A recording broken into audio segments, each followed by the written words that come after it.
ओम लक्ष्मी नारायणाभ्याम नमः।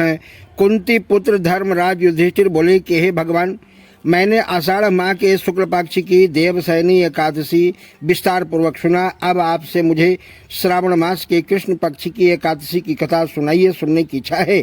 उस एकादशी का नाम क्या है तथा उसकी विधि क्या है और इनमें कौन सी देवता की पूजा की जाती है। श्री कृष्ण भगवान बोले कि हे राजन, इस एकादशी की कथा कहता हूँ, ध्यान पूर्वक सुनो। एक समय इस एकादशी की पावन कथा को भीष्म पितामह ने लोक हित के लिए नारद जी से कहा था। एक समय नारद जी ने पूछा था कि हे पितामह, आज मेरी श्रावण मास के कृष्ण पक्ष की एकादशी की कथा सुनने की इच्छा है, अतः अब आप एकादशी की व्रत कथा विधि सहित सुनाइए। भीष्म पितामह नारद के वचनों को सुन करके बोले कि हे नारद, आपने मुझे अत्यंत प्रश्न किया है और अत्यंत प्रसन्न किया है। इस प्रश्न पूछ करके आप ध्यान लगा करके इस कथा का और नियम का बारे में वर्णन अवश्य सुने। श्रावण मास के कृष्ण पक्ष की एकादशी का नाम कामिका है। एकादशी की कथा के सुनने मात्र से ही वाजपेयी यज्ञ का फल मिलता है। कामिका एकादशी के व्रत में शंख चक्र गदाधारी विष्णु भगवान की पूजा होती है। जो मनुष्य इस एकादशी की धूप दीप और नैवेद्य आदि से भगवान विष्णु की पूजा करते हैं, उन्हें गंगा स्नान करने के फल से भी बड़ा फल की प्राप्ति होती है। सूर्य ग्रहण, चंद्र ग्रहण में केदार में स्नान करने से, कुरुक्षेत्र में स्नान करने से जो पुण्य मिलता है, वह पुण्य विष्णु भगवान की भक्ति पूर्वक पूजा करने से मिल जाता है। श्री विष्णु भगवान की पूजा का फल समुद्र और वन सहित पृथ्वी दान करने और सिंह राशि वालों को गोदावरी नदी में स्नान करने के फल से भी अधिक फल की प्राप्ति होती है। व्यतिपात में गंडकी नदी में स्नान करने से जो फल मिलता है, वह फल भगवान की पूजा करने से मिल जाती है। संसार में भगवान का पूजा का फल सबसे अधिक है। संसार में भगवान की पूजा का फल सबसे अधिक है। भगवान की पूजा का फल श्रावण मास के कृष्ण पक्ष की एकादशी के फल के बराबर है। अतः भक्ति पूर्वक भगवान की पूजा न बन सके तो श्रावण मास के कृष्ण पक्ष की कामिका एकादशी का व्रत अवश्य करनी चाहिए। आभूषणों से युक्त बछड़ा सहित गौ दान करने से जो फल मिलता है, वह फल कामिका एकादशी के व्रत करने से मिल जाती है। जो उत्तम द्विज श्रावण मास के कृष्ण पक्ष की कामिका एकादशी का व्रत करते हैं तथा श्री विष्णु भगवान की पूजा करते हैं, उससे समस्त देव नाग किन्नर पितृ आदि की पूजा हो जाती है, मानी जाती है। इसलिए पापी से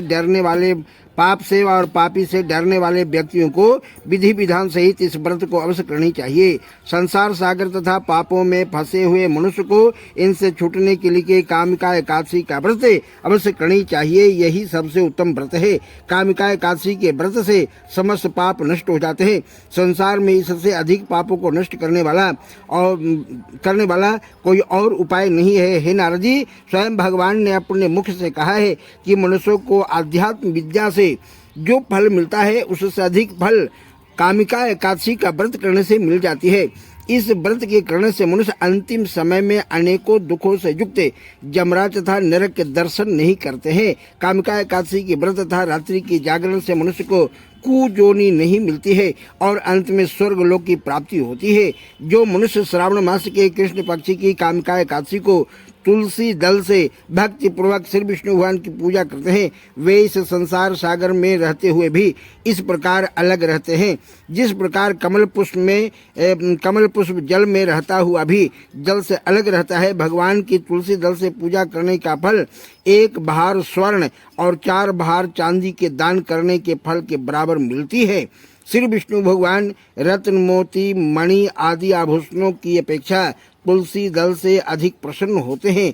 जो मनुष्य भगवान की तुलसी दल से पूजा करते हैं, उनके समस्त पाप नष्ट हो जाते हैं। हे नारद, मैंने भगवान की अत्यंत प्रिय श्री तुलसी जी को नमस्कार करता हूँ। तुलसी जी के दर्शन मात्र से मनुष्य के समस्त पाप नष्ट हो जाते हैं और शरीर के स्पर्श मात्र से मनुष्य पवित्र हो जाते हैं। तुलसी जी को जल से स्नान कराने से मनुष्य की समस्त जम की यातनाएं नष्ट हो जाती है। जो मनुष्य तुलसी जी को भक्ति पूर्वक भगवान के चरण कमलों में अर्पित करता है, चढ़ाता है, निवेदित करता है, उन्हें मुक्ति मिलती ही है। जो मनुष्य इस कामिका एकादशी की रात्रि जागरण करते हैं तथा दीप दान करते हैं, उनके पुण्यों को लिखने में चित्रगुप्त भगवान भी असमर्थ रहते हैं। जो मनुष्य एकादशी के दिन भगवान के सामने दीप जलाते हैं, उनके पितृ स्वर्ग लोक में सुधा का पान करते रहते हैं। जो मनुष्य भगवान के सामने घी या तेल का दीपक जलाते हैं उनको सूर्यलोक में भी सहस्रों दीपकों का प्रकाश मिलते रहता है। प्रत्येक मनुष्य के इस एकादशी का व्रत अवश्य करनी चाहिए। कामिका एकादशी बहुत ही पुण्यदायी एकादशी है। इस व्रत के करने से ब्रह्म हत्या, ब्राह्मण हत्या आदि के समस्त पाप नष्ट हो जाते हैं और इस लोक में शुभ होकर अंत में विष्णु लोक को जाते हैं। इस कामिका एकादशी के महात्म के श्रवण करने से और पठन करने से मनुष्य स्वर्ग लोक को चले जाते हैं। प्रेम सुने विष्णु भगवान की जय।